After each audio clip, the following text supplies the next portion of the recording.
मुख्यमंत्री एकनाथ शिंदेंचा शिवसैनिकांना कानमंत्र, मेहनत केली तर यंदाचा महापौर आपलाच असेल. शिंदेंनी शिवसैनिकांचा वाढवला विश्वास. उद्या पालघर जिल्ह्यातील शाळा महाविद्यालयांना सुट्टी जाहीर. उद्या पालघर जिल्ह्याला रेड अलर्ट जारी. जिल्हा प्रशासनाने केलं पत्रक जारी. मुख्यमंत्र्यांनी घेतला मराठवाड्यातील पूर परिस्थितीचा आढावा. नागरिकांना आधी सुरक्षित स्थळी स्थलांतर करा. सर्व अधिकाऱ्यांनी सुट्टी असली तरी फील्डवर उतरून काम करा. मुख्यमंत्र्यांचे निर्देश. पूरग्रस्तांच्या मदतीसाठी 2000 कोटींचं वाटप सुरू. घरात पाणी शिरलेल्यांना 10,000 देण्यास सुरुवात. अधिकाधिक मदत करण्याची सरकारची मानसिकता.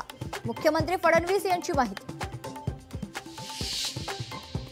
नुकसानग्रस्त शेतकऱ्यांना धीर देऊन पुन्हा उभं करण्याची गरज. शेतकरी जगला तरच सर्व काही. लोकशाही मराठीच्या उत्तर महाराष्ट्र संवाद कार्यक्रमात मंत्री भुजबळ यांचं वक्तव्य. छत्रपती संभाजीनगरमध्ये शेतकऱ्यांची दैना. पिकात पाणी पाहून शेतकऱ्याला कोसळलं रडू. पावसामुळे शेतकऱ्यांचं प्रचंड नुकसान. मुंबईच्या धरण क्षेत्रात मुसळधार पाऊस. पाणी पुरवठा करणारी 7ही धरणं फुल.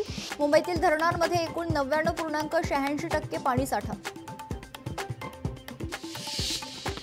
गाडीवर हल्ला करणारे शरद पवारांच्या पक्षाच्या जवळचे. ओबीसी नेते लक्ष्मण हाकेंचा खळबळजनक आरोप.